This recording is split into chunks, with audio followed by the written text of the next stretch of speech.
Hey, Kara Ustros here with RealAgriculture.com. I'm here today at the No-Till Conference in St. Louis, Missouri, and I have here with me Travis Kraft, who is the Director of U.S. Row Crops with Locus. How's it going today?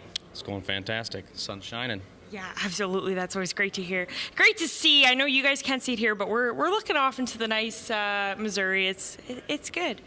So we're here today to talk about carbon markets. So before we kind of dig into Locus and what you guys do you want to tell me a bit about carbon markets and, how many there are internationally?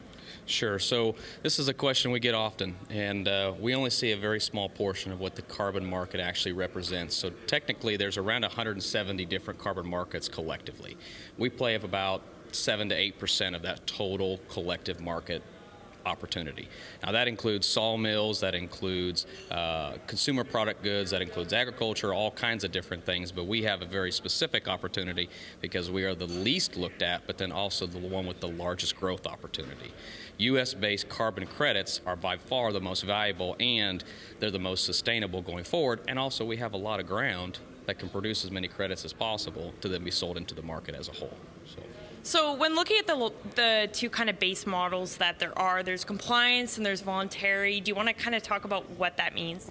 Sure. So compliance is exactly what it sounds like. You must comply with a specific regulation or action put down therefore by the government or verifying body. That could be cutting nitrogen, that could be reducing your tillage, that could be a multitude of different things. Whereas in voluntary, you are the transaction between the buyer and the seller as well as the grower who's producing the credits.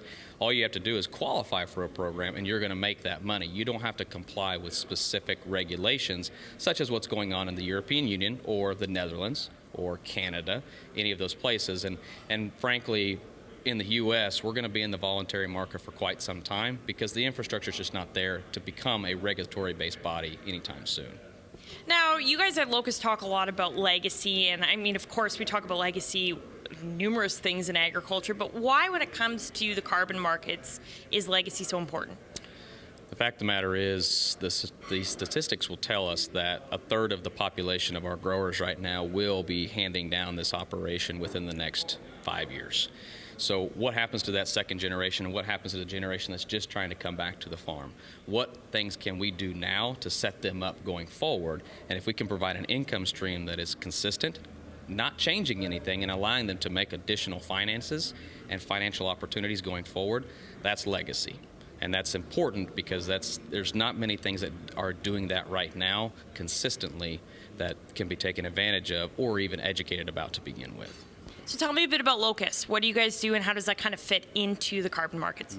Locus is a product company. We've been around since 2014, began in just fermentation-based solutions, meaning microbes, but now we have moved into multiple different components as in bioenergy, as well as animal nutrition, skincare, as in like product creams for rosacea, and ag, of course. So everything we do is biology-based.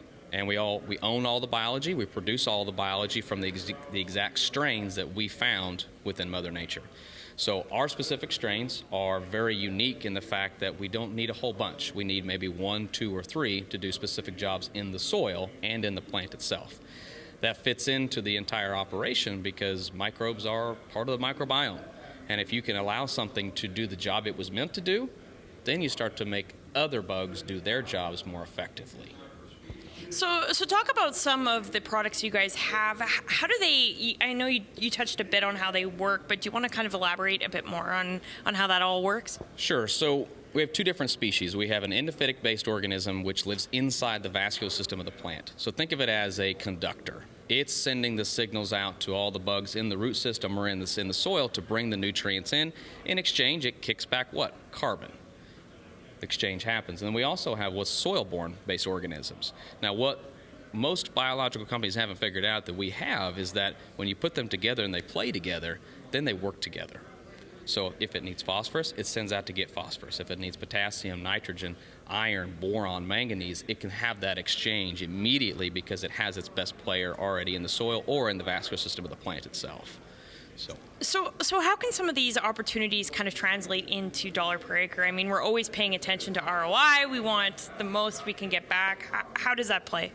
The reason that Locus is a product company is because the products we have work and we stand behind them no matter where we go. So whether that is in tomatoes, peppers, onions, citrus, strawberries, corn, beans, wheat, sorghum, the whole thing, we know we can have a response. If it conducts photosynthesis, we can have a response. And that's important because versus just doing a shotgun blast, let's get pinpoint accuracy on what that plant actually needs.